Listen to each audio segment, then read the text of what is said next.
کہ प्रोफेसर साहब आपको एक खुलासा बताएंगे कि अल्लाह तबारक व तआला आपको और मुझे क्या मैसेज दे रहे हैं। कुरान पाक का रोज़ाना एक पारे पर मुश्तमिल होगा और उसमें आप देखेंगे कि उस पारे में अल्लाह रब्बुल आलमीन हमें क्या हिदायत दे रहे हैं। अस्सलाम वालेकुम, मेरा नाम है कामरान। जैसा कि आपको पता है कि मैं रोज़ाना नई नई वीडियो बनाता रहता हूँ। डेली गपशप के प्लेटफॉर्म पे आप मुझे देखते रहते हैं और कामरान ऑफिशियल के प्लेटफॉर्म पे आप मुझे देखते रहते हैं।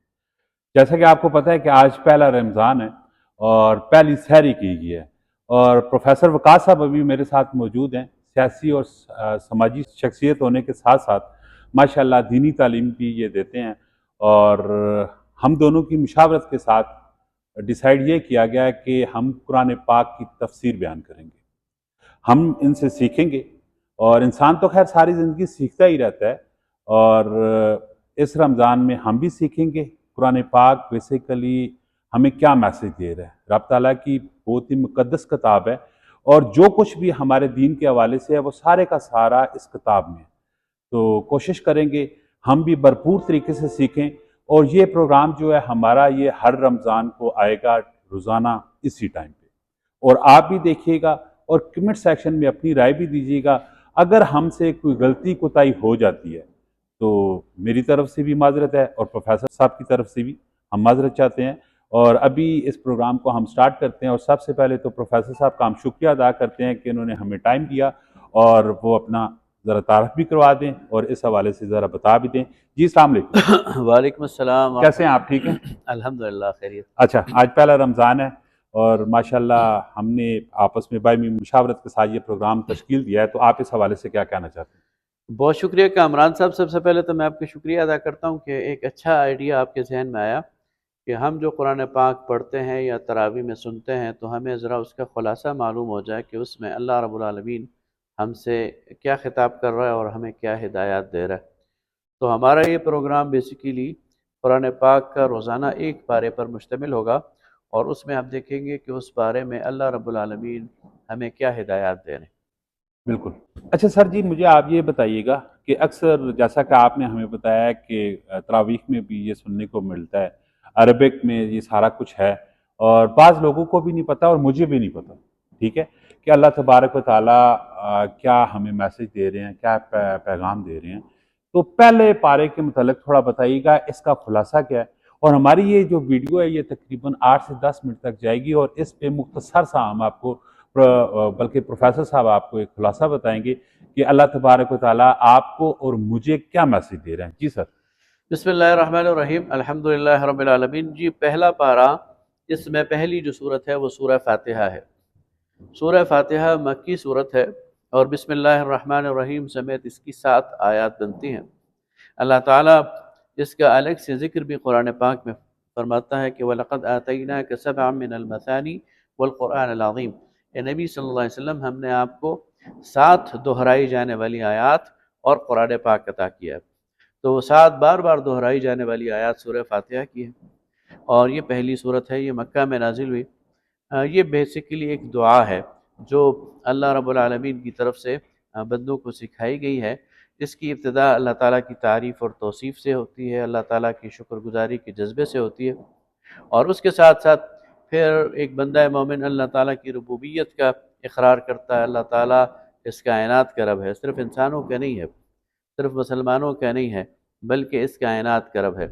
इस कायनात में मखलूक़ात का एक जहान आबाद है और हर एक का राज़िक़ अल्लाह ताला है, हर एक को ज़िंदगी मौत देने वाला अल्लाह ताला है, हर एक को वजूद बख्शने वाला अल्लाह ताला है। तो एक इंसान इसमें रुबूबियत का इकरार करता है कि अल्लाह तू हमारा रब है, आलमीन का रब है और तू रहमान है, रहमत करने वाला है, रहीम है। ये दोनों लफ्ज़, इसका जो मादा है वो रहम से है, निहायत रहम करने वाला, बहुत ज़्यादा रहम करने वाला। फिर इसमें इकरार है कि अल्लाह तू एक ऐसे दिन का मालिक है जिस दिन तू सारे इंसानों को दोबारा ज़िंदा करेगा, जमा करेगा और फिर उनसे हिसाब और किताब लेगा। रोज़े जज़ा और सज़ा का तू मालिक है। और फिर इंसान जो है वो अपने रब से ये वादा करता है कि मैं तेरी ही इबादत करता हूँ, तेरी ही बंदगी करता हूँ, तेरी ही इताअत करता हूँ और तुझ ही से सीधे रास्ते की यानी और तेरी ही मदद चाहता हूँ। और फिर दुआ करता है अल्लाह ताला हमें सीधे रास्ते की हिदायत दे दे। और फिर दुनिया में जितने लोग गुज़रे हैं ان میں سے ایسے بھی ہیں جو اللہ تعالیٰ کی طرف سے انعام یافتہ تھے، مثلا انبیاء تھے، صدیقین تھے، شہداء تھے، صالحین تھے۔ تو بندہ مومن دعا کرتا ہے، اللہ ان کے راستے پر مجھے چلا، اور جن پر تیرا غصہ ہوا یا جو گمراہ ہوئے اس سے مجھے بتا۔ تو یہ سورہ الفاتحہ ہے، جس کی اہمیت یہ ہے کہ اس کو ہر نماز میں پڑھا جاتا ہے اور بار بار دہرایا جاتا ہے، اور اس کو شفا بھی کہا گیا ہے، اسے تعلیم المسئلہ بھی کہا گیا ہے، اسے ام الکتاب بھی کہا گیا ہے۔ تو بہت اہم صورت ہے۔ اس کے بعد دوسری صورت جو اس پارے میں آتی ہے وہ ہے سورہ البقرہ۔ سورہ البقرہ کا ایک حصہ اس پارے میں آتا ہے۔ سورہ البقرہ تقریباً 2.5 پاروں پر مشتمل صورت ہے اور اس کی 286 آیات ہیں۔ سورہ البقرہ کے مختلف حصے ہیں۔ اس کا جو پہلا حصہ ہے وہ اس کا پہلی آیت سے لے کر آیت نمبر 39 تک ہے۔ یہ گویا اس سورت کا بھی اور قرآن کا بھی ایک لحاظ سے مقدمہ ہے۔ اس میں اللہ تعالیٰ نے اس کتاب کا تعارف کرایا، بلکہ اگر اس میں یہ دیکھا جائے کہ ایک انسان کے ذہن میں اللہ کی کتاب کے حوالے سے جتنے سوالات پیدا ہو سکتے ہیں، مثال کے طور پر ایک شخص ہے، اسے نہیں پتا کہ یہ اللہ کی کتاب ہے اور کس پر نازل ہوئی ہے اور اس کا موضوع کیا ہے۔ آپ تھوڑا اس پہ بتا دیجیے گا۔ میں بتا رہا اچھا، ہوں۔ تو اس کے ذہن میں جتنے سوال پیدا ہوں گے نا، ان تمام سوالوں کے جواب اللہ تعالیٰ نے ان پہلی 39 آیات میں دے دی۔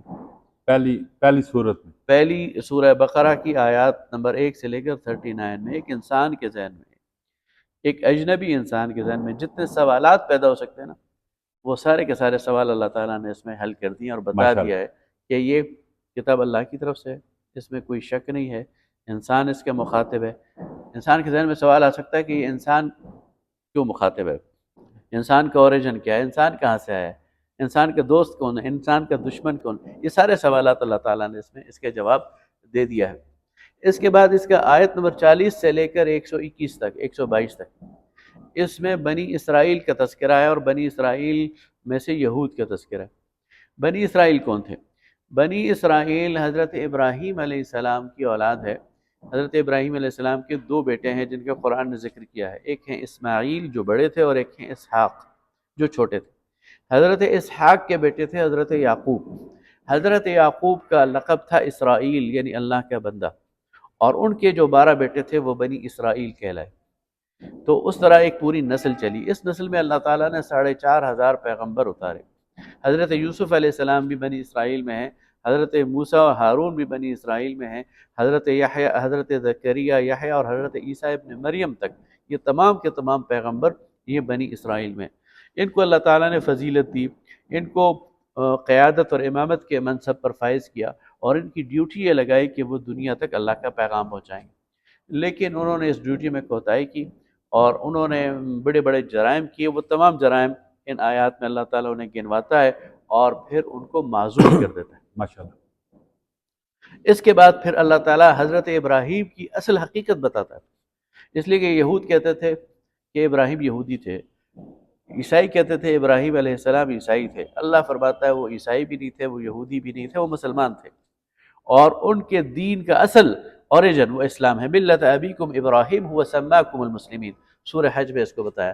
تو پھر ملت ابراہیم کی جو اصل حقیقت ہے وہ ہمیں بتائی گئی، اور اس طرح یہ پہلا جو پارہ ہے وہ ختم ہو جاتا ہے۔ اچھا، یہ تھا جی آج کا پہلا پارہ، اور تفسیر کا جو حوالہ دیا گیا وہ سارا پروفیسر صاحب نے قرآن پاک کے حوالے سے بات چیت کی ہے۔ اور اگر آپ کا کوئی بھی کوشچن ہے تو آپ کمنٹ سیکشن میں ضرور وہ کوشچن پوچھ سکتے ہیں، اور لازمی ہماری کوشش ہوگی کہ آپ کے ہر سوال کا جواب دیں، وہ بھی قرآن پاک کو مد نظر رکھتے ہوئے۔ اسی طرح کی ویڈیو آتی رہتی ہیں، ہمارے پیج کو لائک کریں، فالو کریں، کمنٹ سیکشن میں اپنی رائے ضرور دیجیے گا۔ ملتے ہیں نیکسٹ ویڈیو میں، فی امان اللہ۔